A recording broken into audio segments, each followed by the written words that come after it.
Bismillah, Assalamualaikum warahmatullahi wabarakatuh. Alhamdulillahirabbil alamin, segala puji kita ucapkan kehadirat Allah Subhanahu wa taala, di mana pada siang hari ini kita masih diberikan oleh Allah Subhanahu wa taala kesempatan setelah kita berlibur beberapa hari ya, libur Idul Adha, kita kembali lagi dengan kegiatan belajar mengajar kita. Hari ini kita masuk ke pertemuan ketiga ya, insyaallah. Nah, di minggu lalu ini kita langsung saja ya. Di beberapa pertemuan kemarin kita sudah membahas tentang sifat koligatif larutan. Apa itu sifat koligatif larutan, elektrolit maupun elektrolit. Nah, sedikit Ustazah ulang lagi, kita membahas tentang konsentrasi, yaitu dari molaritas, molal, terus fraksi mol, persen massa. Lalu di sini yang Ustazah berikan sedikit ringkasannya di minggu lalu, untuk 4 sifat koligatif larutan, mulai dari penurunan tekanan uap, penurunan titik beku, kenaikan titik didih, dan juga tekanan osmotik, baik itu non elektrolit ataupun elektrolit, di mana dia persamaannya itu sama. Yang membedakannya adalah pada elektrolit ada faktor Van Hoff namanya, yang disimbolkan dengan I kecil, faktor Van Hoff. Faktor Van Hoff yang kita peroleh dengan menggunakan rumus I sama dengan 1 tambah N kurang 1 kali alfa. Alfa ini adalah derajat ionisasi. N-nya adalah banyaknya ion yang terdapat pada senyawa yang kita gunakan nantinya. Nah, kalau di minggu lalu Ustazah sudah memberikan contoh soal tentang larutan non elektrolit. Jadi sekarang Ustazah akan kasih contoh soal yang elektrolit ya, dengan menggunakan faktor Van Hoff nanti ya. Nah, baik, langsung saja Ustazah kasih ini contoh. Ada 2 contoh yang akan kita bahas sama-sama. Contoh pertama, berapa gram Na2SO4 yang harus dilarutkan ke dalam 5 liter air? Berapa gram Na2SO4? Jadi di sini yang pertama senyawanya adalah Na2SO4 yang harus dilarutkan ke dalam 5 liter air. Airnya adalah 5 liter ya. Mendidih pada suhu. Jadi dia katakan berapa gram Na2SO4 yang harus dilarutkan ke dalam 5 liter air agar air tersebut mendidih pada suhu 105,2 derajat Celcius. Kalau dia katakan agar mendidih pada suhu segini, itu maksudnya adalah TB-nya, titik didihnya ya. Kita ingin titik didihnya adalah 105,2. Berarti TB-nya adalah 105,2 derajat Celcius pada tekanan 1 atm ya, di mana kita menggunakan KB air itu sebesar 0,52 dan AR di situ dia buat AR Na adalah 23, S adalah 32 dan O adalah 16. Nah, baik, kita kerjakan sama-sama. Perhatikan.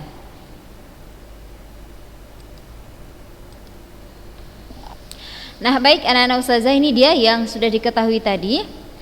Katanya senyawanya adalah Na2SO4 yang dilarutkan dalam air 5 liter agar dia mendidih pada suhu 105,2 derajat Celcius pada tekanan 1 atm dengan KB air adalah 0,52. Jadi ini adalah tentang titik didih, di mana kita ketahui kemarin rumus untuk titik didih itu adalah delta TB sama dengan M kali KB, ya kan? Namun kita kan sekarang membahas elektrolit di sini ya, ya kan? Kalau elektrolit ada faktor Van Hoff-nya, ada I-nya. Sudah? Nah, bagaimana cara kita menentukan I ini? Nah, inilah yang akan Ustazah kasih tahu. Nah, anak-anak Ustazah semuanya,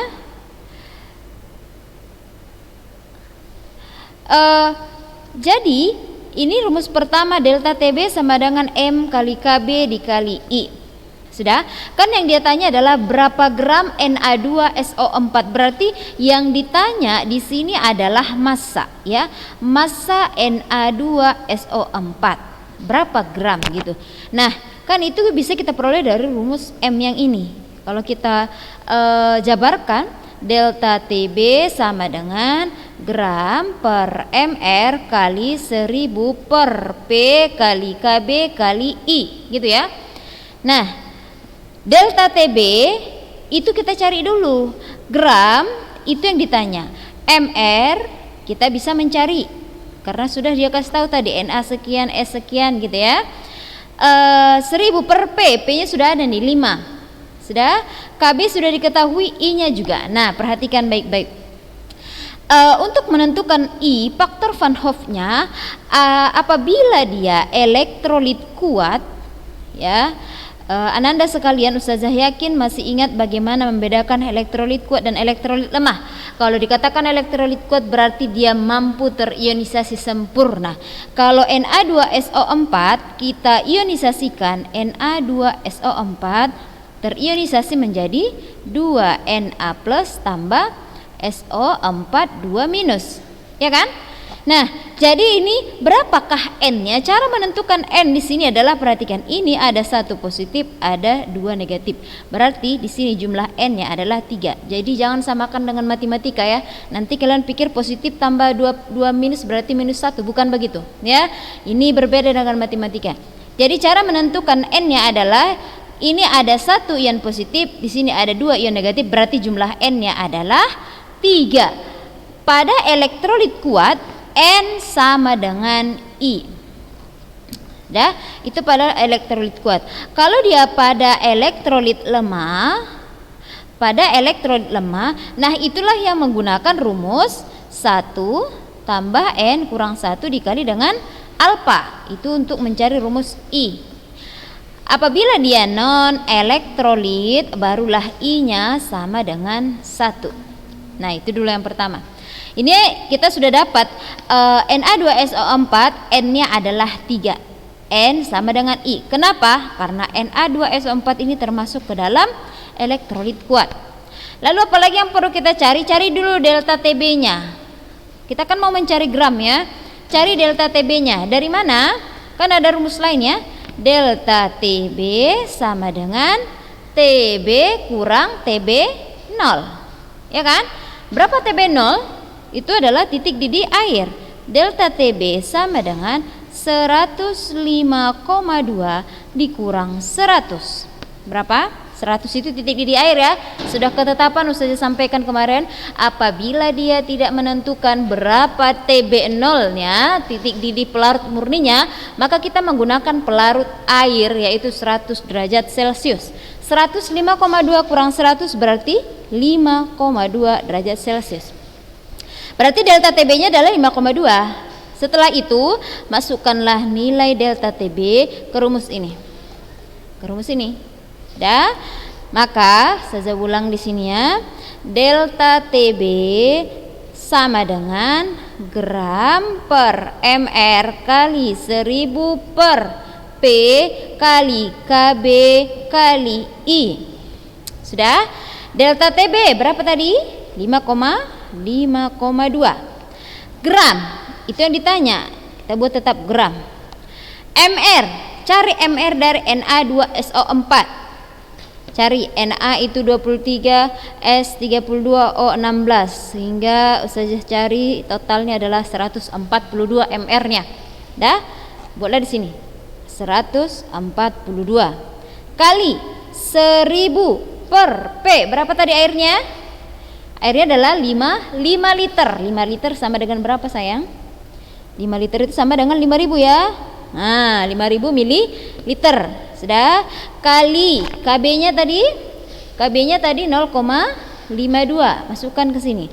0,52 kali berapa I-nya? Berapa I kita? I-nya adalah 3. Nah, kalilah di sini 3. Sudah?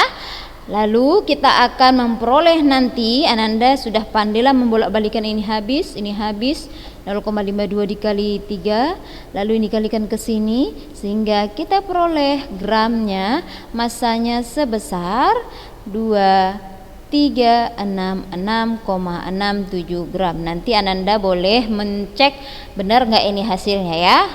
Oke, biar lebih cepat Ustazah buat langsung ya. Nah, itu contoh yang pertama. Contoh yang kedua, Kita kembali ke slide-nya, contoh yang kedua. Ini dia, perhatikan. Contoh kedua.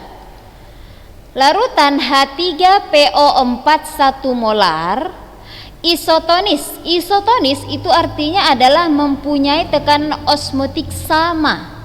Kalau misalnya dikatakan larutan A isotonis terhadap B, berarti dia sama maksudnya ya, tekanan osmotiknya sama. Misalnya larutan elektrolit dalam tubuh kita isotonis terhadap misalnya air kelapa. Nah, itu juga termasuk isotonis ya. Larutan H3PO4 1 molar isotonis atau mempunyai tekanan sama dengan larutan urea 2 molar. Pada suhu yang sama, hitunglah berapa persen larutan H3PO4 yang terionisasi dalam larutan, gitu katanya. Nah, jadi ananda sekalian, kita perhatikan di sini, sudah. Kita kembali ke catatan kita nih. Baik. Jadi sudah nampak soalnya. Katanya H3PO4 1 molar isotonis terhadap urea 2 molar. Sudah? Di mana kita ketahui bahwa urea ini termasuk ke dalam larutan non elektrolit. Sudah? Non elektrolit, sedangkan H3PO4 ini termasuk elektrolit lemah. Sudah? Urea non elektrolit, H3PO4 adalah elektrolit lemah. Nah, jadi yang dia tanya di sini adalah berapakah persentase dari derajat ionisasinya? Ionisasi dari si H3PO4 tadi, gitu katanya. Nah, jadi kalau ini isotonis terhadap ini, berarti ya kita cari satu persatu. Yang pertama kita cari untuk tekanan osmotik urea. Ya, urea itu tadi termasuk non elektrolit. Sudah? Non elektrolit. Kita tahu rumus daripada tekanan osmotik V sama dengan mRTI. Pakai I-nya di sini ya. Maka V sama dengan berapa tadi molarnya? Urea tadi sebesar 2 molar. 2 kali tetapan R 0,082 kali T. Kita katakan dia pada suhu yang sama. Anggap kalau dia itu pada keadaan normal. Kalau pada keadaan normal dia itu suhunya sebesar 27 derajat Celcius atau sama dengan 300 Kelvin ya. Ini kita pakai kali 300 Kelvin. Kali 300 dikali dengan 1. Kenapa kali 1? Karena urea termasuk non elektrolit, dia bilangan nilai I-nya sama dengan 1. Sudah? Maka V sama dengan kalikan semuanya, hasil akhirnya adalah 49,2 atm. Ini adalah tekanan osmotik untuk si urea. Sudah? Nah, sekarang kita mau mencari si H3PO4. Ya, H3PO4 kalau kita ionisasikan itu kan hasilnya menjadi 3H+ tambah PO4 3 negatif. Ada berapakah nilai N-nya? Bisa dijawab? Lihat ya. Ini ionnya ada 1 positif. Di sini ionnya adalah 3 negatif. 3 tambah 1 4. Gitu ya. Jangan bilang positif 1 tambah minus 3, bukan matematika itu ya.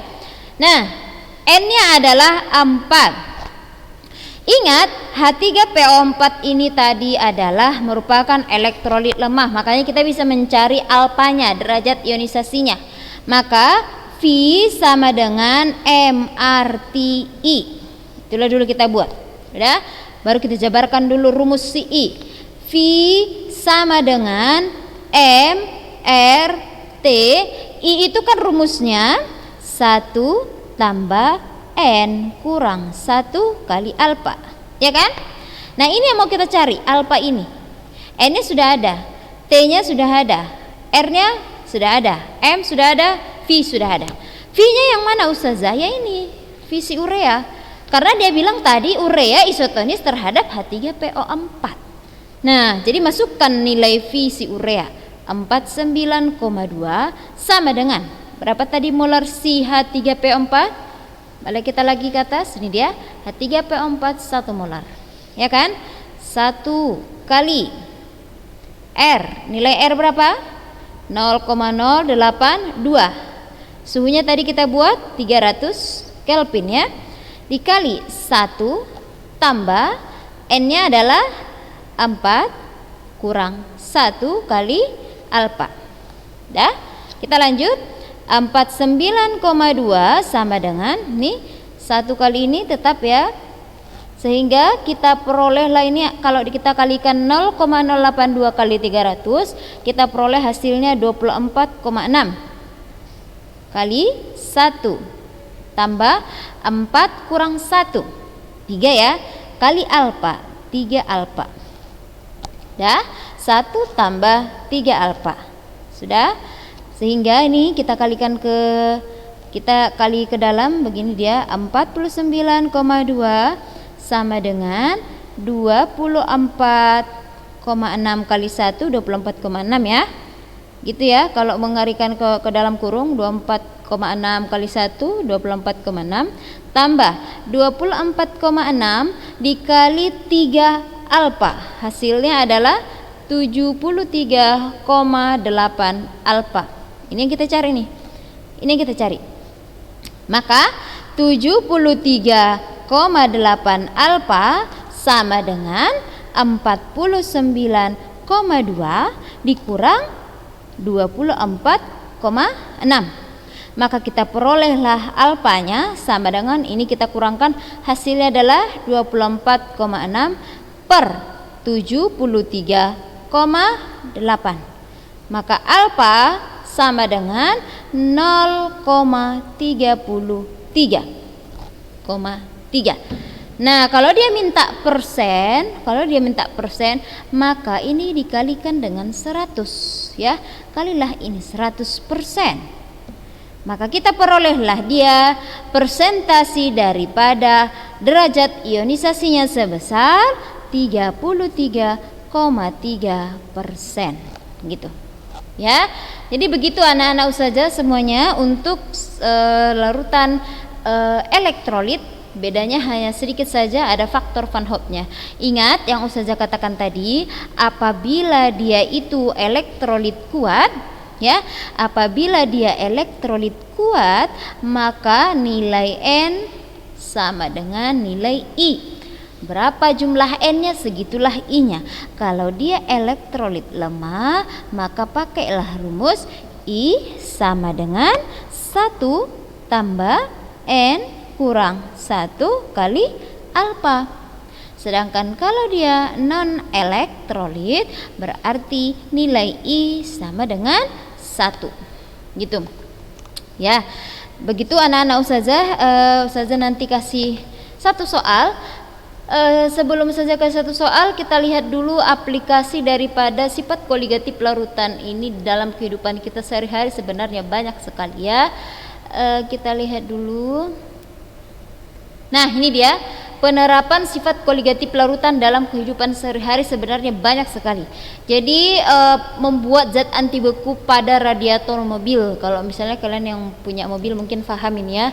Ada zat yang dimasukkan ke dalam radiatornya itu agar tidak beku, ya. Atau mencairkan salju di jalan raya. Pakai apa? Pakai garam, gitu. Berarti ini adalah kalau kita kasih garam ke es itu dia biar mencair, berarti penurunan titik beku gitu, aplikasi dari penurunan titik beku. Membuat obat tetes mata, ini apa ini, aplikasi apakah ini? Iya, bagus. Ini obat tetes mata ini kan gak mungkin sembarangan kita teteskan ke mata apabila tidak memiliki tekanan osmotik yang sama dengan cairan yang ada di mata kita. Nah, jadi aplikasi dari tekanan osmotik. atau membuat es puter misalnya dan lain-lain sebagainya. Kita lihat contoh aplikasi lain. Kalau di sini dia buat, di buku kalian juga banyak itu ya. Ini ada pembuatan campuran pendingin, hampir sama ya. Pencairan salju di jalan raya, cairan anti beku, desalinasi air laut. Ini maksudnya adalah pemurnian ya. Dan pembuatan cairan infus. Nah, pembuatan cairan infus seperti yang sempat tadi Ustazah singgung sedikit, bahwasanya cairan infus yang masuk ke dalam tubuh kita itu tidak serta-merta dibuat-buat begitu saja.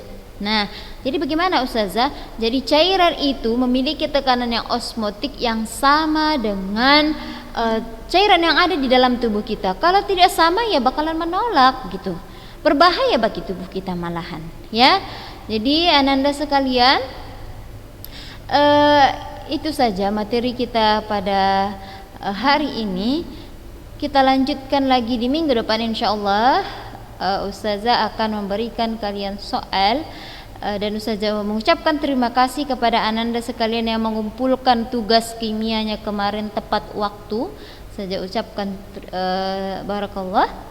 Jadi ananda sekalian ya tetaplah semangat mengikuti kegiatan belajar kita ini ya. Jangan menganggap bahwa ini adalah hal yang dimudah-mudahkan gitu. Jangan begitu ya. Jadi demikian saja anak-anak Ustazah, mudah-mudahan Allah segera mengangkat semua apa yang terjadi sekarang ini. Demikian, barakallahu fiik. Assalamualaikum warahmatullahi wabarakatuh. Dan jika ada yang mau ditanyakan ananda sekalian boleh dijawab Ustazah ya, sebelum Ustazah memberikan atau sebelum ananda sekalian mengumpulkan kuisnya, silahkan nanti ditanyakan Ustazah. Demikian, assalamualaikum warahmatullahi wabarakatuh.